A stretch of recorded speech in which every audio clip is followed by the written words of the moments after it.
ஒரு அழகான கிராமத்தில் கோபி என்ற சிறுவன் இருந்தான். அவனுக்கு சாப்பாடு என்றால் அவ்வளவு இஷ்டம். குறிப்பாக தாத்தா செய்யும் நெய் அதிரசம் என்றால் உயிர்.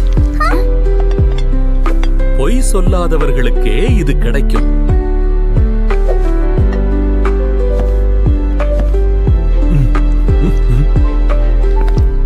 ஒரே ஒரு அதிரசம் சாப்பிட்டால் தாத்தாவுக்கு எப்படி தெரியும்?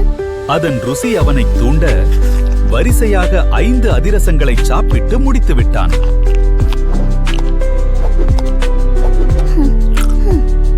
சிறிது நேரத்தில் தாத்தா வந்தார். மிச்சம் 5 எங்கே என கேட்டார்.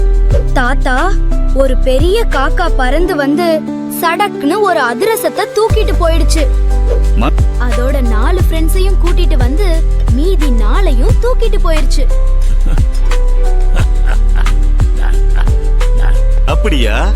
அந்த காக்கா எப்படி அதிரசத்தை தூக்கிட்டு போச்சுன்னு செஞ்சு காட்டேன் என்றார் தாத்தா.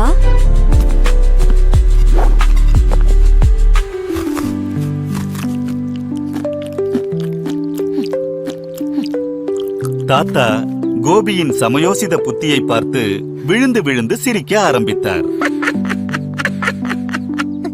சரி, மிச்சம் இருக்கிறதையும் நீயே சாப்பிடு.